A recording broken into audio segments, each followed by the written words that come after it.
How do I even get started with my dental office design? Hi, I'm Dr. Dave Ahern from Design Ergonomics. As dentists, we're visual.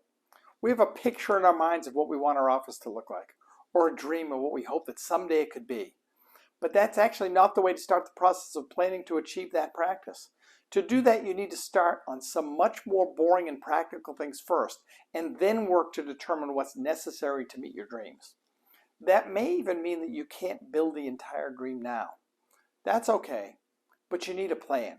Here are 4 questions to consider. Number 1, what kind of dental practice do you want to create? That means, who do you want to be?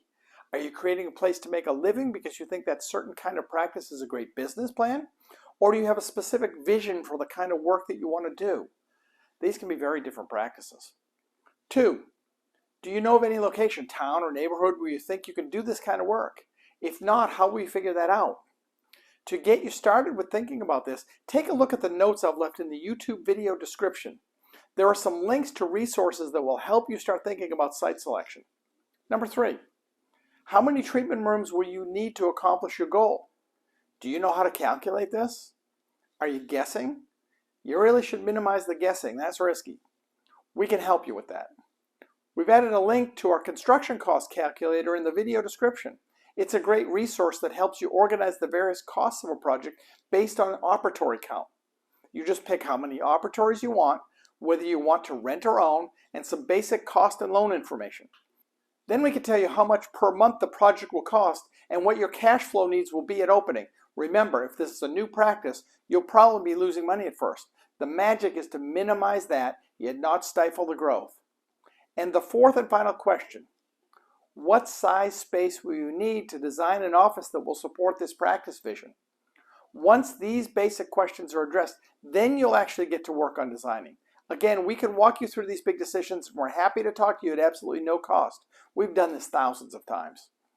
So as I've just mentioned, for virtually every office, the first question is whether the potential space or plot of land you're considering lines up with the requirements of your dream practice. To do this, we use a blocking diagram. This is the quickest, most reliable, least expensive way to match your needs with a given space. At Design Ergonomics, we get doctors coming to us all the time without any of the 4 questions addressed. Floor plans that were the first drawing of a space. It'll fit the required number of treatment rooms, but the result will, for example, have 10 treatment rooms and a staff lounge with seating for 6, or a front desk for 2, or a lab that'll only handle 20 lab cases. The designer gave you the things you said you wanted, a certain number of treatment rooms, and they fit it into the space you're looking at, but they left out half of the space you need to support those rooms. These things should all have been handled long before the drawing of any floor plan. By using a blocking diagram first, you're able to avoid all of these mistakes and rapidly decide on the potential of a space, often before you sign the lease. If you want more details, there's a link in the video description to a blog post about the importance of creating a blocking diagram first and how to then translate that to a fantastic floor plan.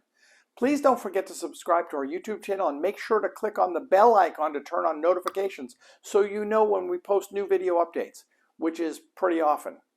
Looking forward to being back with you soon. And again, if you have any questions, please reach out to my team. And thank you.